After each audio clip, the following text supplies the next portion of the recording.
जाजपुर जिला दशरथपुर ब्लॉक अधीनस्थ बैतरणीर शाखा काणी नदी रे घाई होई अनेक क्षति घटाई। लोकमानंकर दुर्दशा कहिले न सरे।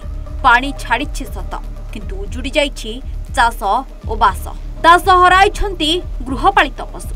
दशरथपुर मुख्यतः कसपा अहियास मल्लिकापुर आदि अंचल प्रबल क्षतिग्रस्त होइछि।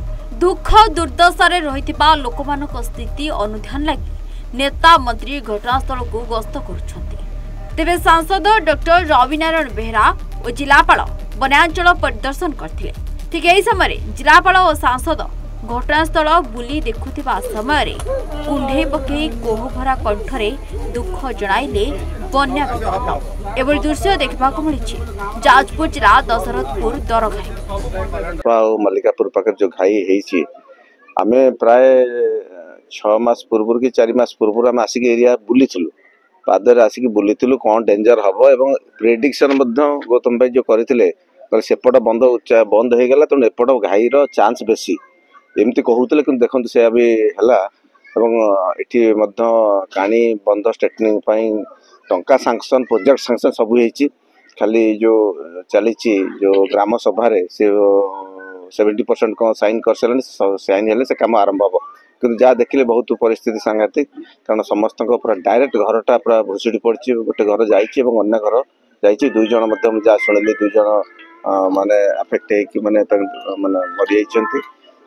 तेणु बर्तमान कलेक्टर मत सांगे अच्छा किमिति आम त्वरित बेगर अन्य एसग्यासिया दिहब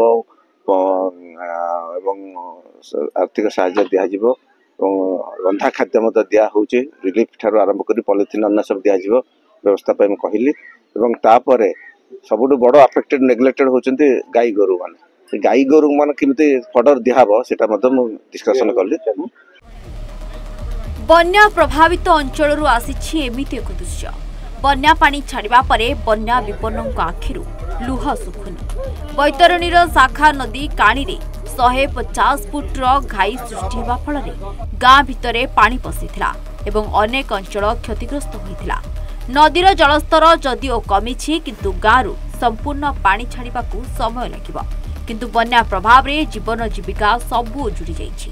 तेज घटनास्थल परिदर्शन करने को सांसद जिलापाल और नेता पहुंची बेले एभली दृश्य देखा मिली। सरकारी स्तर में समस्त सहायता जोगाई दिया बोली सांसद कहते।